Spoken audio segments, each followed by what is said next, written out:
Good evening. How's everybody doing? Great to be learning with you on a Tuesday, Yom Shlishi. Let's light up the darkness. Who's in the house? Yehud in South Carolina, Paul in the Great Northwest, John in Maine, Joe in the Inland Empire, Bella in Florida, Joseph in Sierra Nevada, Shandor in the Bronx, Lucy in Minnesota, Bill in Missouri, Tom in PA, Nancy in North Carolina, Renee in Indiana, Elvis, not so New York, Dimitra, Shalom from Serbia. Welcome, Dimitra. Great to have you with us and tuning in from so far away. Hi, I'm in Florida, Ella in Southern California, Karen in Northern California. Welcome, everybody. Tonight's episode of AT Daily is sponsored by Michael Zemel in loving memory of his father, Shaul ben Avraham. May the neshama have a great aliyah in the world of souls. And Michael, in the merit of enabling us to learn, to share more Torah with more people around the world, may you and all your loved ones be showered in blessings, and we say Amen. Our daf today is page 65 here in Tractate Sanhedrin, 24th volume of the Talmud. Making our way through chapter 7, tonight opening Mishna number 10. And I believe with God's help, we're going to complete our discussion of Mishnah number 10. Exactly, and go on to 11 tomorrow. Okay, Mishnah 10 right at the top of page 65a.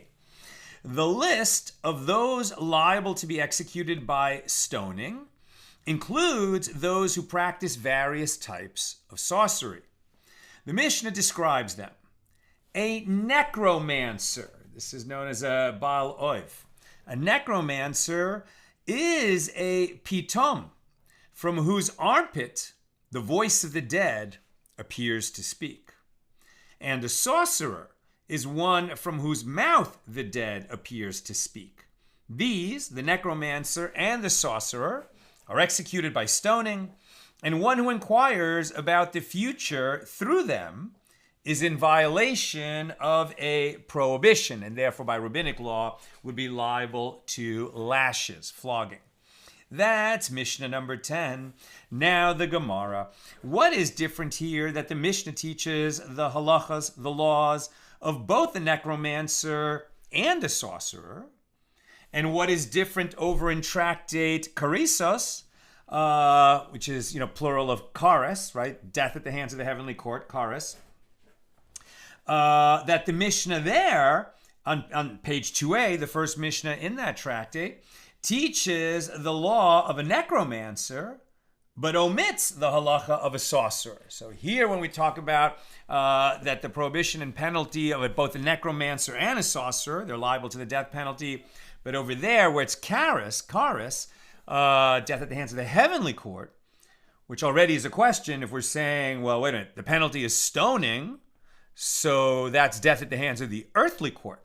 But it's going to say over there in Karesos, that it's about Kares, right? Death at the hands of the heavenly court, right? So no earthly court would impose that death penalty.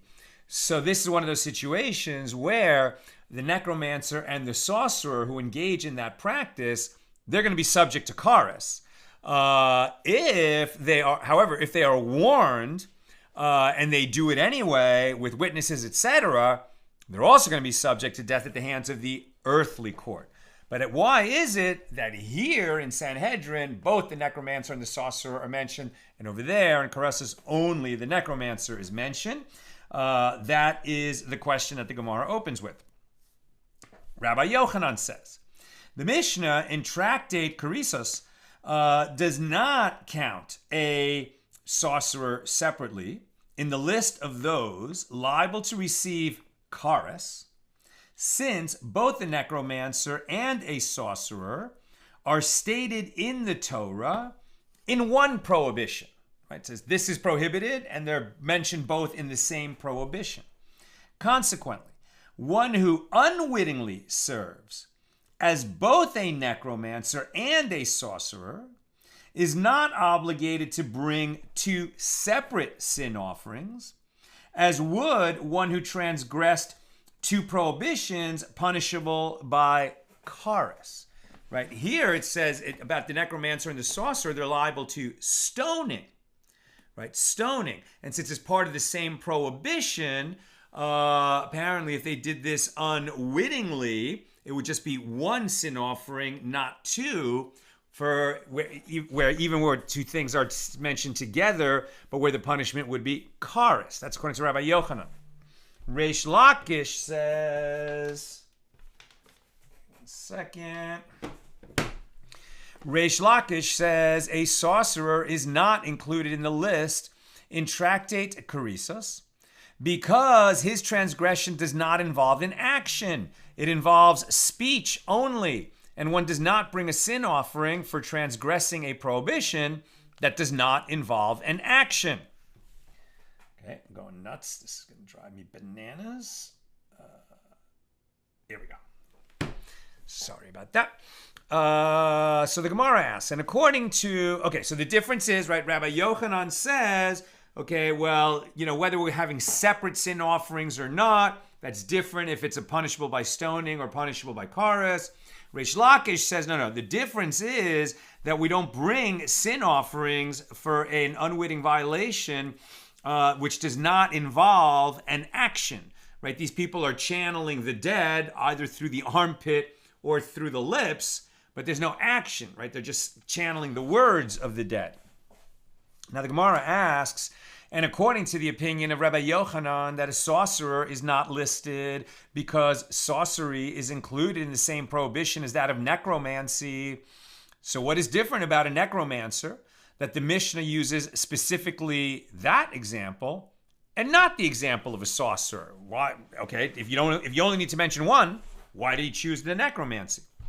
And the Gemara answers, the Mishnah chooses to mention the example of a necromancer because the verse introduces the prohibition with it.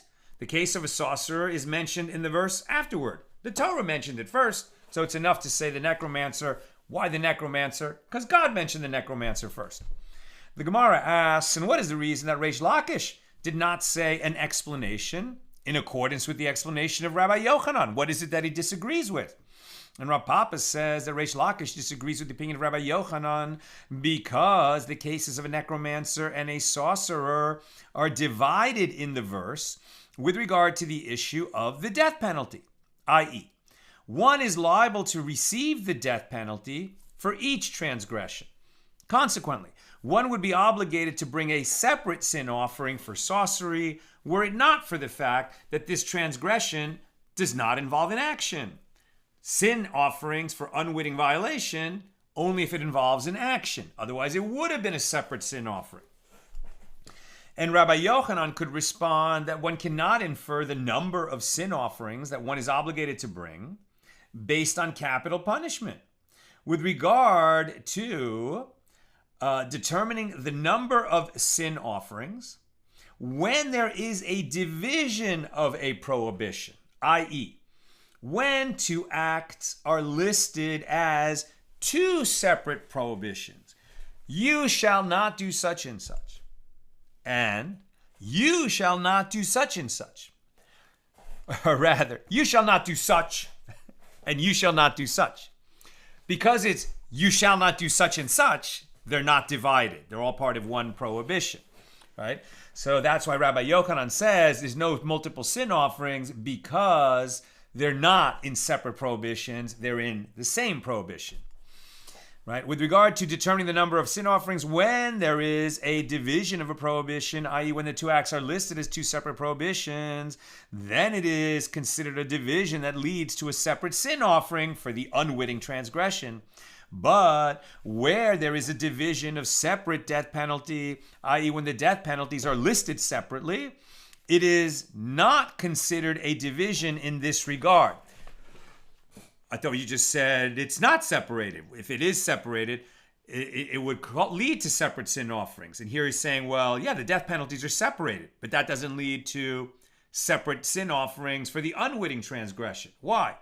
Because we're making a distinction between prohibition and penalty, right? And so the Torah often prohibits with one verse and then establishes the penalty with a separate verse. So the fact in the prohibition, necromancy and sorcery are in one. They're the same prohibition. It's prohibited to do necromancy and sorcery. Even if the penalty of the necromancer and the penalty of the sorcerer are in separate verses, that would not change the fact that the prohibitions are in the same verse. And again, we don't have separate sin offerings if the prohibitions are listed in the same verse. Separate sin offerings for the unwitting violation of something that, if it was done intentionally, would result in the death penalty. Now the Gemara asks, and what is the reason that Rabbi Yochanan did not say an explanation in accordance with the explanation of Reish Lakish that a sorcerer is not listed in tractate Karesos because his transgression does not involve an action? And the Gemara answers, Rabbi Yochanan could have said to you that the Mishna of tractate Karesos is in accordance with the opinion of Rabbi Akiva, who says that we do not require an action for one to be obligated to bring a sin offering, right? So there's two views. If the intentional transgression of something would result in a death penalty, whether earthly court or heavenly court, then we're going to say the unwitting transgression can result in obligation to bring a sin offering when the temple is standing. Now we have two views. When you're in the realm of bringing a sin offering for an unwitting transgression, if the transgression involves an action, yes, we bring a sin offering. But if it doesn't involve an action, then one is exempt from bringing a sin offering. So what does an action mean? Will that be an action, something you do with your hands or your feet or your body, as opposed to mere words, just speech, right? So it sounds like Rabbi Akiva would say, well, words can constitute an action, but the other view is that they don't, right? Reish Lakish could have responded that although Rabbi Akiva does not require that one perform, go back. And what is the reason that Rabbi Yochanan did not say an explanation in accordance with the opinion of Reish Lakish? He could have said to you that the Mishna of tractate Karesos is in accordance with the opinion of Rabbi Akiva, who says that we don't require an action for one to be obligated to bring a sin offering. Therefore, it would result in a sin offering, even for words. And Reish Lakish could have responded that although Rabbi Akiva does not require that one perform a significant action to be obligated to bring a sin offering, nevertheless, he does require that one perform at least a minor action. Okay, so we have three levels: action, not action, minor action. Okay. Sorcery, by contrast, involves no action. And therefore, even Rabbi Akiva would not deem one obligated to bring a sin offering for it. Remember, what's our definition of sorcery, right? It's not, casting spells. Here, a sorcerer is somebody who channels the dead, and who claims that his mouth is, the words that he's speaking are the words of some dead person. I mean, that still exists today, right? There are all kinds of people around the world who claim that they are speaking, that a dead person is speaking through them. That would be sorcery. And if a Jew did it, he'd be liable to the death penalty. And maybe even we would never have a court that enforces that. We don't have courts that enforce the death penalty and haven't since the temple was destroyed, since before the temple was destroyed 2,000 years ago.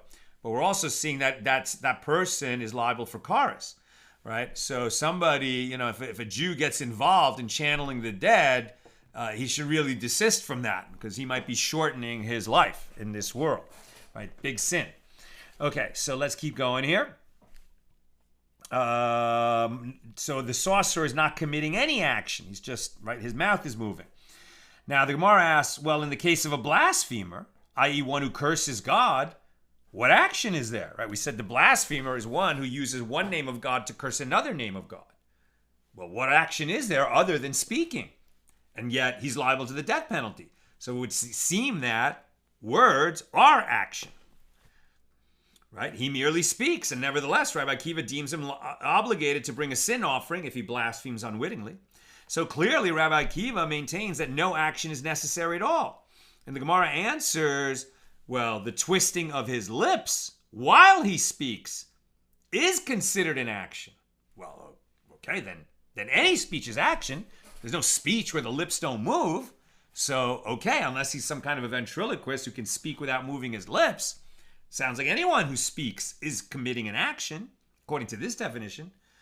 The Gemara asks, well, what action is there in the case of a necromancer, who we said doesn't channel the dead by channeling the voice through his lips? The necromancer, it's like he moves his arms, and it seems like the dead are speaking through his armpit. In other words, he does something with his arms, and then we hear the voice of a dead person. Today, you would think somebody's got a speaker planted somewhere. But in ancient times, they didn't have a technology like that. You're suddenly hearing voices because this guy did an action. That'd be scary, right? Be scary. So that's the necromancer. Okay, well, the necromancer doesn't seem to be doing anything. So what action is there? What action is there in the case of a necromancer? And the Gemara answers, the striking of his arms against each other in order to create the sound of a voice is considered an action. Sounds like he waves his arms or does something like this, and then you hear the voice of the dead coming from his armpit. I confess when I read that earlier. Does anybody remember, when we were kids, making a sound like that? As George Carlin used to say, the old artificial fart under the arm trick. Forgive me. I'll keep moving. So the Gemara asks, and is this considered an action, even according to the opinion of the rabbis who require a significant action for one to be obligated to bring a sin offering? But isn't it taught in a baraisa, one is liable for idol worship only for a matter that involves an action? For example, sacrificing an idolatrous offering or burning incense to an idol, or pouring a libation to an idol, or bowing to an idol. Those are actions. And Reish Lakish says, who is the Tana who taught bowing among these examples? That's much less of an action than pouring a libation or slaughtering a sacrifice or burning incense. So who taught that bowing is an action like these other actions? It is Rabbi Akiva, who says we don't require a significant action for one to be liable. Any action is sufficient. And Rabbi Yochanan says, you may even say that the baraisa is in accordance with the opinion of the rabbis, as the bending of one's height, according to the opinion of the rabbis, is considered a significant action. What do you mean bowing is a minor action? It is a significant action. Now, consider, if, according to Reish Lakish, the bending of one's height, I don't know whether to just call it bowing, if, according to Reish Lakish, the bending of one's height is not considered a significant action, right? According to Reish Lakish, he says that the rabbis say that the bending of one's height is not considered a significant action, that bowing is not significant. Well, if that is true, then can a less noticeable action, such as the striking of the necromancer's arms, be considered a significant action? And the Gemara answers, Reish Lakish concedes that according to the rabbis, the striking of the necromancer's arms is not considered a significant action. When Reish Lakish says that it is considered an action, that statement is also in accordance with the opinion of Rabbi Akiva, right? Who's saying that even a less significant action does constitute an action, and because an action is involved, unwitting transgression can lead to liability to bring a sin offering. Whereas the majority who disagree with Rabbi Akiva would say that an insignificant action like mere bowing or striking the arms would not be considered a significant enough action to trigger liability to bring a sin offering for unwitting transgression of this prohibition.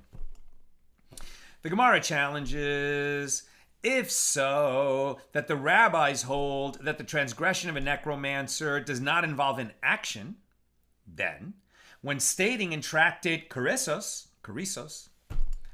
that if one unwittingly transgresses a prohibition for which one is liable to receive kares, if he transgresses it intentionally, he is obligated to bring a sin offering, excluding a blasphemer, as he does not perform an action.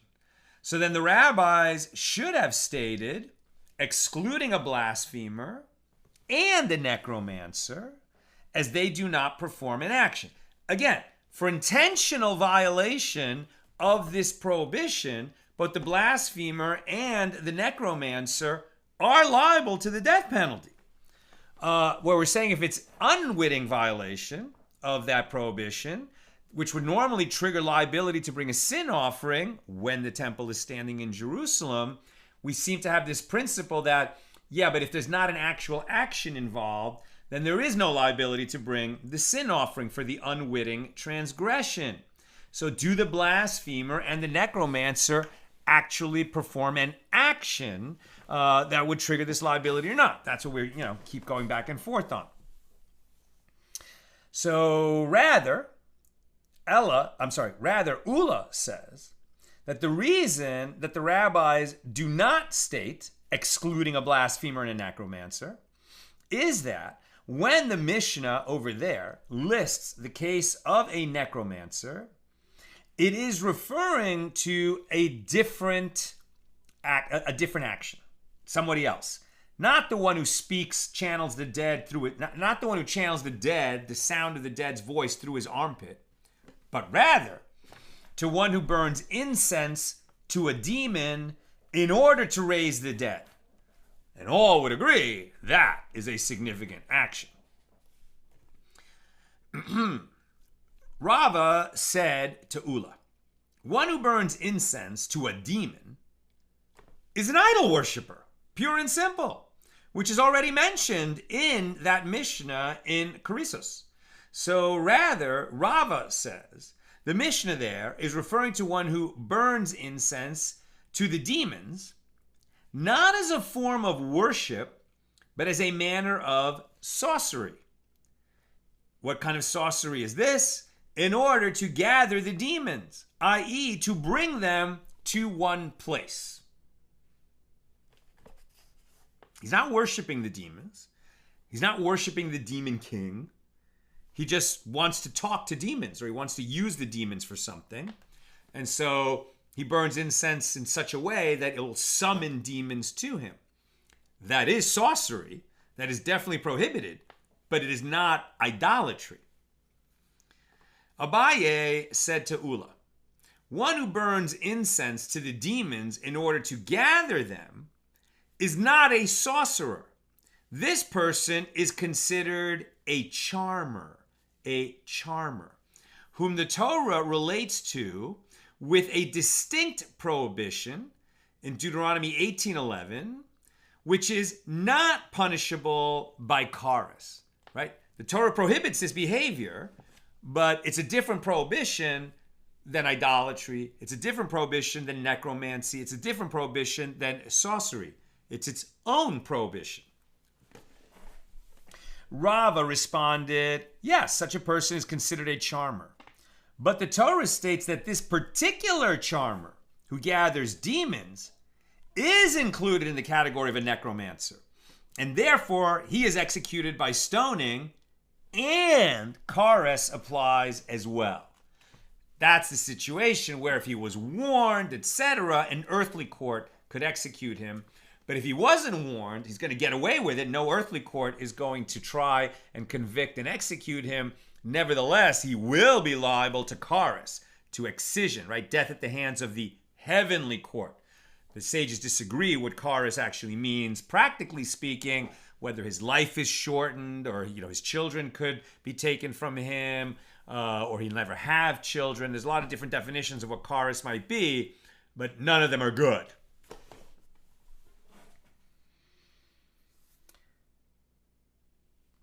The sages taught, with regard to a charmer, that the prohibition applies both to a gathering of large animals to one place and to a gathering of small animals to one place, and even to a gathering of snakes and scorpions. Okay, so now somebody who's going to use some kind of, is it magic? Or is it just, he's got away with the animals and he can somehow summon a bunch of animals and make them come, it's some kind of charm, right? Some kind of charm. Now, I don't think we're talking about like he plays, the flute, which, by the way, I've heard that, the snake charmer, when he's playing that, that wooden flute, like, does the snake really hear that? Or is the snake just kind of mesmerized by the motion of it? I don't know anything about snake charmers. But one who can gather a bunch of animals to him, and obviously not by setting out food that those animals want, that's not what we're talking about, but some kind of dark arts, right, that summon animals. So this is a charmer, and this is prohibited. Abaye says, therefore, with regard to this person who through sorcery gathers a hornet and a scorpion to harm each other, he is nevertheless prohibited from doing so, even if he intends to prevent them from harming him. Again, if he's using some kind of, magic, dark arts to gather animals, even if it's going to use a hornet and a scorpion to fight each other, I don't know if he's doing that as a betting sport or just to protect himself. I guess that he's afraid that the scorpion will sting him, so he summons a hornet to fight the scorpion, but he's doing some kind of magic. This is prohibited. Is it? Wait a minute. It doesn't mention in the Gemara, but in the notes it says that, where is it? Yeah, the Rambam, right, Maimonides holds that a charmer merely utters spells and performs nonsensical acts while imagining that his spells and magic are effective. The Rambam rules that one who does so is liable only if he performed an act besides uttering spells, and he adds that one who uses the services of a charmer receives lashes for rebelliousness. Other authorities maintain that a charmer is capable of gathering animals together through his spells, and they hold that one is liable only after having done so. And then, so that's the note, the halacha. With regard to one who uses spells to gather animals into one spot, if he performs any action in addition to uttering the spell, he is liable to receive lashes. If he only speaks without performing an action, he receives lashes by rabbinic law for rebelliousness. Even if he did so in order to prevent the animals from harming him, he is liable. But if the situation is life-threatening, then it is permitted. Okay. And as for Rabbi Yochanan, who holds that according to the rabbis, one is liable for bowing to an idol, but not for blaspheming, because one is an action and one is just words. What is, if this was unwitting violations, what is different between these cases, leading to the conclusion that the bending of one's height while bowing, this is considered an action according to the rabbis, but a blasphemer's twisting of his lips to speak is not considered an action. And Rava says the case of a blasphemer is different. Since this transgression is in the heart as well, it's not just words. Somebody who speaks blasphemy, right, is uttering, an offense to God. It's not just words. The sin of blasphemy does not apply to speech alone, as the blasphemer's intention is central to the transgression. If he spoke without intention, he is not considered a blasphemer. Consequently, one is not obligated to bring a sin offering for such an action, as it is essentially a sin of the heart. 65b. Rabbi Zera raises an objection to Rava's answer, as it is stated in a baraisa that one who unwittingly commits a transgression, punishable by death, is obligated to bring a sin offering, excluding conspiring witnesses. Right? Conspiring witnesses. These are people who say that, about a defendant who is, being tried by a court for some kind of transgression, and these witnesses come and say, we saw him do that, right? Whether it's a matter of monetary law or a matter of capital law, the witnesses come and they say, yeah, we saw him do that. You need to convict him and give him the penalty. But then it turns out that these witnesses did not see him do that, because these witnesses couldn't have even been there to see that, because we bring other witnesses that say these people who claim they were witnesses, they were in another city at that time. Those are conspiring witnesses. The crime and then the conspiring witnesses would become liable to the same penalty that the defendant would have received if their false testimony had been relied upon by the court in the conviction. Now, conspiring witnesses, what kind of sin are they committing? Talk, right? They're giving false testimony. What is the nature of the action one undertakes when he gives false testimony? Speech. They're just talking. So if we're going to say that talking is not an action, then what? I mean, if there's unwitting false testimony, is there such a thing as unwitting false testimony? Right? So let's keep going here. Right. It's stated in a baraisa that one who unwittingly commits a transgression punishable by death is obligated to bring a sin offering, excluding conspiring witnesses who are not obligated to bring a sin offering, as their transgressions do not involve an action. I'm already wondering, what does it mean, an unwitting transgression of the prohibition on bringing false testimony? I mean, if you do it unwitting, like what, they made a mistake? Is that it? That's not really bringing false. Well, okay, they weren't intending to do evil and harm this person. Maybe they just made a mistake. So that's how it's unwitting. Okay, but in that case, they weren't, it wasn't an intentional, trying to convict somebody with false testimony. They did it unwittingly. Okay, so then would they be liable to bring a death penalty? To bring a sin offering? No, because it's just speech, not an action. Rabbi Zera asks, and why is a false witness's testimony not considered a transgression that involves an action? The testimony is delivered through speech, which should be considered an action. As this is not a transgression that is committed in the heart, the witnesses are liable for what they said and not for their intention. Rava says conspiring witnesses are different, since their transgression is committed through their voice. The essence of their transgression is not speech itself, but rather making themselves heard by the court. Therefore, since the projection of one's voice does not involve an action, the transgression of conspiring witnesses is considered not to be involving action.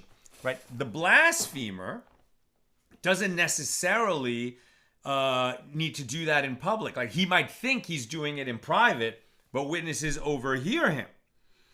The case of false testimony only exists in the context of speaking to the judges in a court.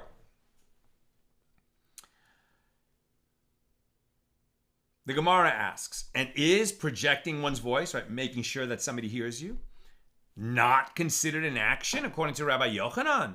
But wasn't it stated that the Amoraim, the sages of the Gemara period, engaged in a dispute concerning the following case? If one muzzled an animal by projecting his voice, right? What we're talking about is you're not allowed to muzzle an ox while it's threshing. That's a prohibition in the Torah. Right, so threshing means the ox is walking around on the threshing floor, and it's the fact that it's walking is crushing the grain beneath its hooves. And while it's doing that, if it wants to, bend down and eat some of the grain that it's crushing by walking around, you have to let it do that, right? Because the Torah says you shall not muzzle an ox in its threshing. It's too cruel. So what they're saying here is, what if you don't put a muzzle on the ox's mouth, but rather every time the ox bends down to eat some of the grain, its owner yells at it, and the ox gets scared and doesn't eat the grain. So you're creating the same effect as a physical muzzle, but you're doing it through berating the ox every time it bends to eat. Is this considered an action or not? If one muzzled an animal by projecting his voice, by berating it whenever it tried to eat, has he transgressed the prohibition of you shall not muzzle an ox while it treads out the corn in Deuteronomy 25:4? And similarly, if one led different species to work together by projecting his voice without performing any action, has he transgressed the prohibition of you shall not plow with an ox and a donkey together at Deuteronomy 22:10? Rabbi Yochanan says, yeah, he created that situation through his voice, but an action resulted for these animals, and therefore he is liable. And Reish Lakish says he's exempt because all he did is speak. He didn't lash the donkey and the ox together to the cart, and he didn't put a muzzle on the ox's mouth. The Gemara explains the reasoning behind their opinions. Rabbi Yochanan says he is liable as he maintains that the twisting of one's mouth to speak is considered an action, whereas Reish Lakish says he is exempt because he holds that the twisting of one's lips to speak is not considered an action. So evidently, Rabbi Yochanan holds that a transgression one commits by projecting his voice is considered to involve an action. So rather, Rava says there is a different answer to Rabbi Zera's objection. Conspiring witnesses are different, since they are rendered liable mainly through sight, i.e., the important part of their testimony is what they saw, which is not considered an action. New subject. The sages taught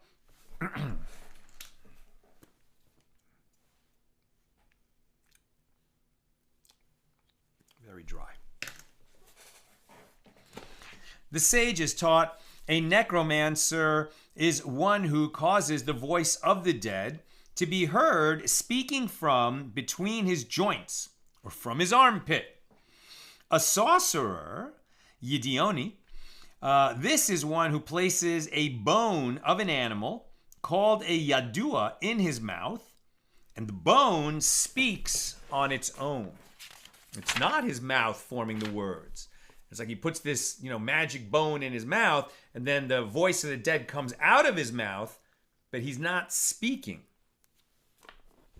The Gemara raises an objection from the verse, and your voice shall be as a ghost out of the ground, Isaiah 29:4. What, does the dead person not speak from the grave on his own? The Gemara answers, no, this is not so, as the dead person rises by sorcery and sits between the joints of the necromancer and speaks. Otherwise, the dead don't speak to us. The sorcerer enabled the dead to have a voice in this world. The Gemara suggests, come and hear a proof from the statement of the necromancer to King Saul. And the woman said to Saul, I see a godlike being coming up out of the earth. 1 Samuel 28:13. And what? Does the verse not mean to say that the dead person spoke on his own? And the Gemara refutes this proof. No, this is not so, as the dead person sits between the joints of the necromancer and speaks. The sages taught, the category of a necromancer includes both one who raises the dead with his zechur, which is a form of sorcery, and one who inquires about the future from a skull, known as a begulgalat. What is the difference between this type of necromancer and that type of necromancer? When one raises the dead with his zechur, the dead does not rise in its usual manner, but appears upside down. And the dead, when raised in this manner, does not rise on Shabbos. By contrast, when one inquires about the future from a skull, the dead rises in its usual manner, and it rises even on Shabbos. Right? So there's, among necromancers, different methods and levels of skill, presumably. So some necromancers, when they raise the dead only come in upside down, and it won't work on Shabbos. And other necromancers have a different method and they're able to raise the dead so they look like they looked when they were alive, and they will work even on Shabbos. The Gemara asks, with regard to the wording of the last statement, rises. To where does it rise? Isn't the skull lying before him? Rather, say as follows, the dead answers in its usual manner, and it answers, ve'one, even on Shabbos.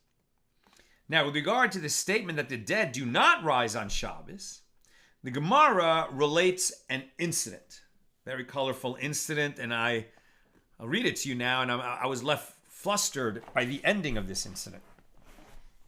So the wicked Turnus Rufus, who was the Roman governor of Judea, and a vicious and vile governor of Judea, asked this question of Rabbi Akiva as well. Turnus Rufus said to him, now what makes this day, Shabbos, different from other days? Rabbi Akiva said to him, and what makes this man, referring to the one talking to him, Turnus Rufus, more distinguished than other men? Well, Turnus Rufus said to him, I am more distinguished because my master, the emperor, wants it that way. And Rabbi Akiva said to him, exactly. Shabbos also is unique because my master, our Father in heaven, wants it that way, as God sanctified Shabbos. Turnus Rufus said to him, you're misunderstanding my question. This is what I meant to say to you. Who is to say that now is Shabbos? Perhaps a different day of the week is Shabbos. How do you know which day of the week is Shabbos? Rabbi Akiva said to him, the Sabbation river can prove that today is Shabbos, as it is calm only on Shabbos. A necromancer can also prove this, as the dead do not rise on Shabbos. The grave of his father, referring to Turnus Rufus's father, can also prove this, as it does not emit smoke on Shabbos. This is a very chutzpahdik thing for Rabbi Akiva to say to the Roman governor who's a tyrant over the Holy Land. Right? The guy is saying to Rabbi Akiva, how do you know which day is Shabbos? Rabbi Akiva is saying, well, on Shabbos, there are certain phenomena that only happen on Shabbos, and that they're happening on this day, which we believe is Shabbos. And what are these phenomena? The Sabbation river is only calm on Shabbos, and necromancers who can raise the dead or get the dead to speak on other days of the week can't do it on Shabbos. And your father's grave, Akiva is saying to Turnus Rufus, to this governor, your father's grave does not emit smoke on Shabbos like it does the rest of the week. Whose grave emits smoke in Talmudic literature? Somebody who is burning in Gehenna. So he's saying to this Roman governor, your father is burning in Gehenna. Although smoke rises from it all week, smoke doesn't rise from it on Shabbos. Turnus Rufus said to him, you have demeaned my father, you have publicly shamed him, and you have cursed him by saying that he is being punished in Gehenna. And the incident ends right there. What happened?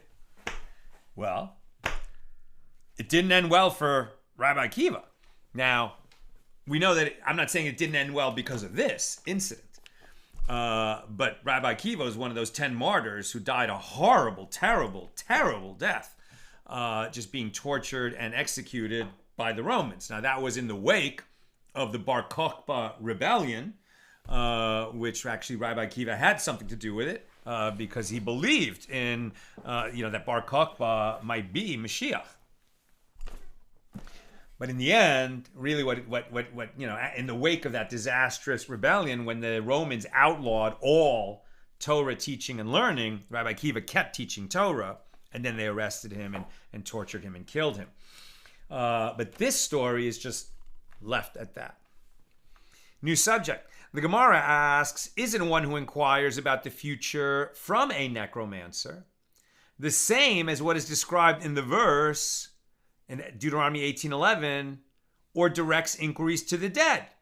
Why are they mentioned separately in the verse? So the Gemara answers, one who directs inquiries to the dead employs a different method to contact the dead. As it is taught in a Baraisa, or directs inquiries to the dead, this is one who starves himself and goes and sleeps overnight in a graveyard so that a spirit of impurity should settle upon him and he can listen to what the dead are saying. And when Rabbi Akiva would arrive at this verse, he would weep and say, if one who starves himself so that a spirit of impurity will settle upon him succeeds in doing so, and a spirit of impurity settles upon him, all the more so, one who starves himself so that a spirit of purity will settle upon him should be successful, and a spirit of purity should settle upon him. But what can I do?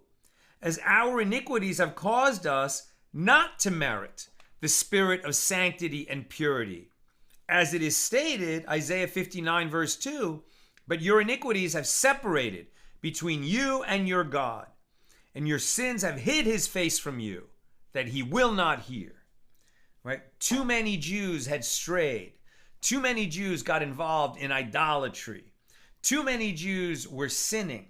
And the spiritual level of the nation had dropped so much that God was going to turn his back on the Jewish people, and ultimately that led to the destruction of the first temple and the Babylonian exile. Isaiah was prophesying that that would happen. So did Jeremiah. Jeremiah lived to see it. Rava says, if the righteous wish to do so, they can create a world. As it is stated, this verse we just read, but your iniquities have separated between you and your God. In other words, there is no distinction between God and a righteous person. In this regard, a righteous person who has no sins is able to create a world, just like God creates a world, right? Your iniquities have separated you. If a person was entirely righteous, he would be so much closer to God, and he would be able to do some of the things that God can do, that only God can do, or that God only permits the fully righteous people to do. And indeed, Rava, who was extremely righteous, created a man.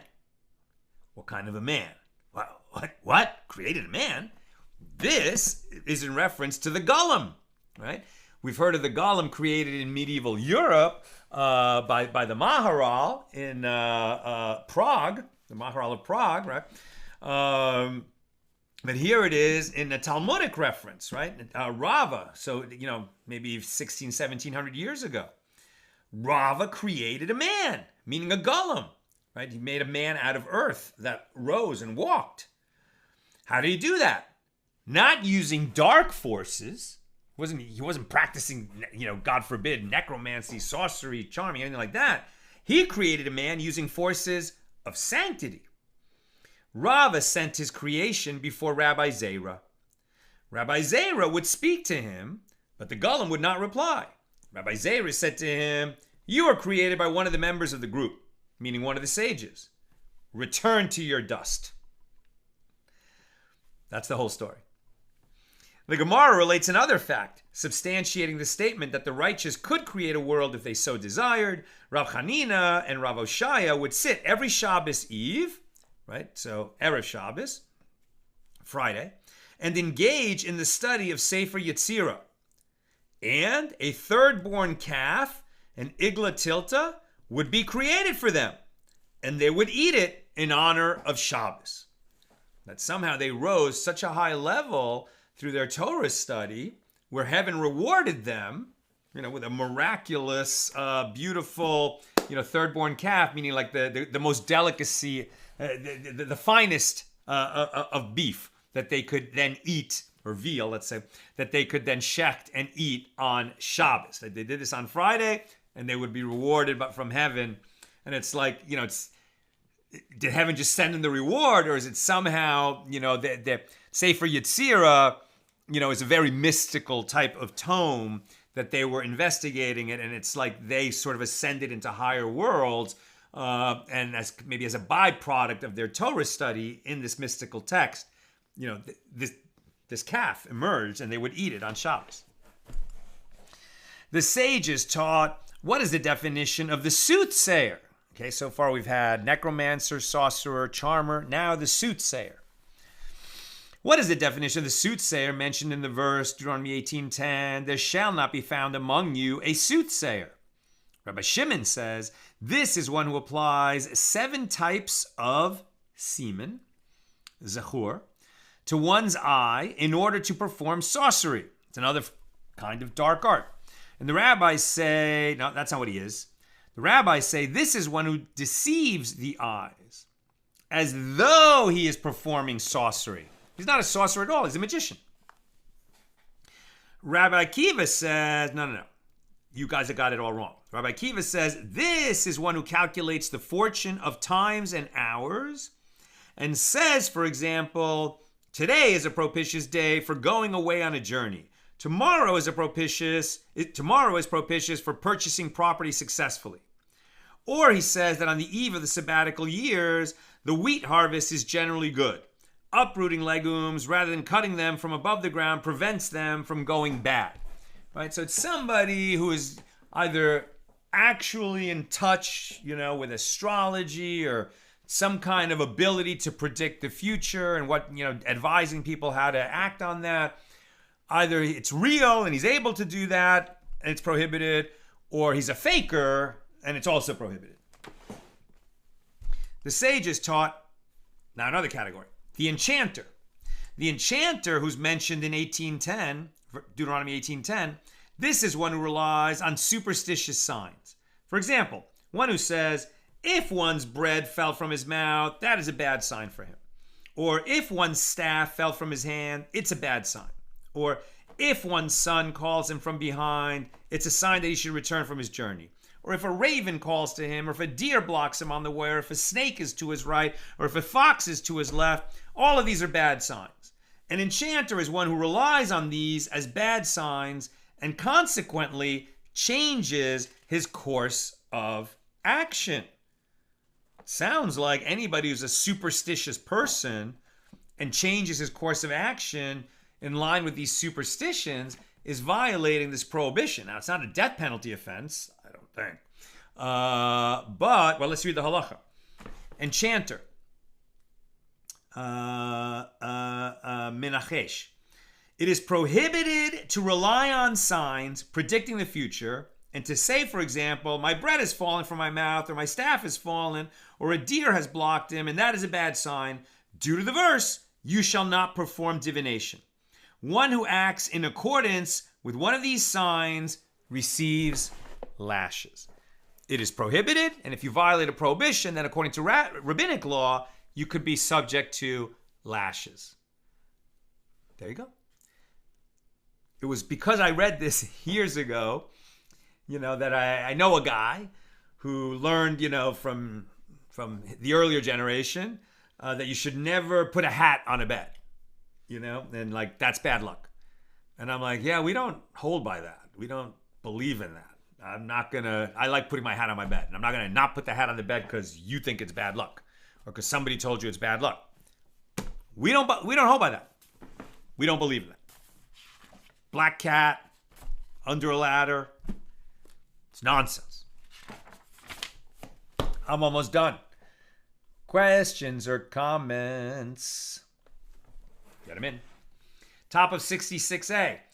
This term is also referring to one who says to a collector of charity, do not collect from me first, as that is a bad sign for me, or do not collect from me now, because it is morning and it is a bad sign to begin the day with a loss, or do not collect from me now, because it is the new moon and it is a bad sign to begin the month with a loss, or it is the conclusion of Shabbos and I don't want to begin the week with a loss. The sages taught that the verse, nor shall you practice divination, nor soothsaying, at Leviticus 19:26, is referring, for example, to those who divine and receive guidance according to what happens to a weasel or to birds or to fish. Any kind of, spiritualist who's telling you based on, magical signs that they can read what you should do or not do. This is divination or this is enchantment, and we don't hold by it. And that's not how you make decisions about what you should do or not do. And that concludes our discussion of Mishnah number 10 here in chapter 7 of Tractate Sanhedrin. Okay, some comments. Tom, interesting that the Torah appears to give credence to the existence of the supernatural. Renee responds, I don't think we ever dispute it. It's that we aren't to call to it. Even if we enter a ruin, we don't go alone because we might be assaulted by the darkness. In fact, the Talmud says because we might be assaulted by demons. Quite interesting that in the Jerusalem Talmud, there's much less, I don't think there's none, but there's much less discussion of demons and demonology than in the Talmud Bavli that we're studying.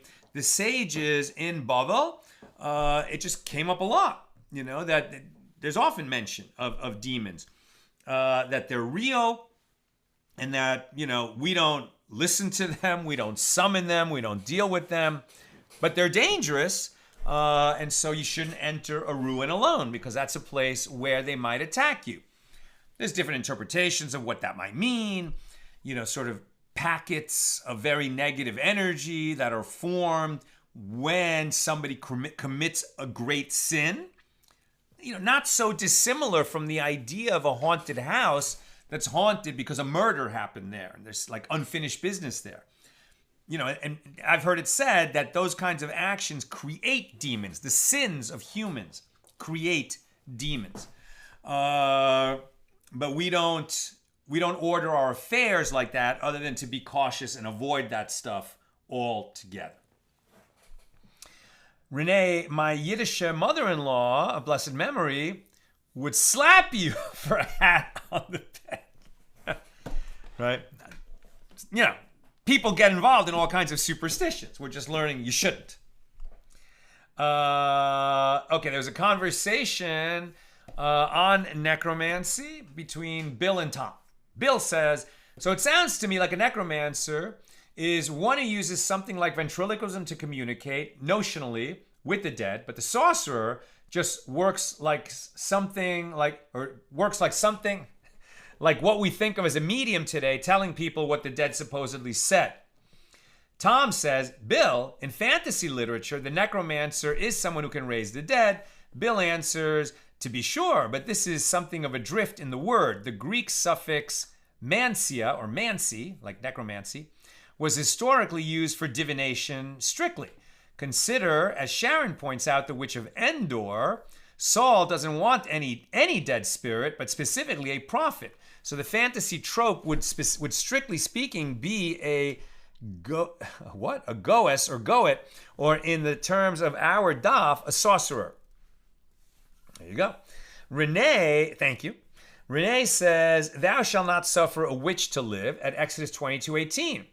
If witch is the feminine singular of sorcerer, mutterer of charms, why the argument? Is it really just a claim that the muttering, if evidenced, is of the dead versus charms? Perplexing. And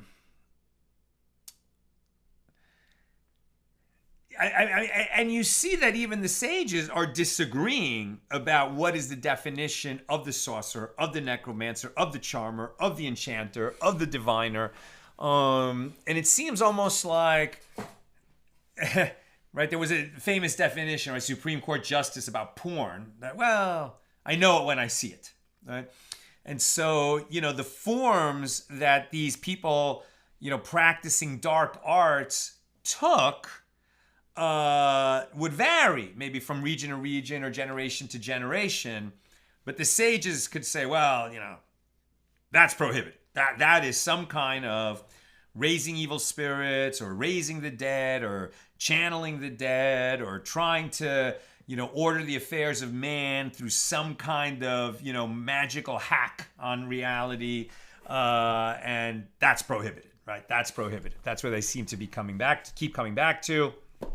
And finally, Aoife says, if the necromancer or blasphemer have not performed any action, how do you know that they were the true blasphemer or necromancer? They might have been an unwitting bystander. I mean, they don't perform an action if we're saying that speech is not an action, right? They are the ones who were witnessed speaking in terms of the blasphemer.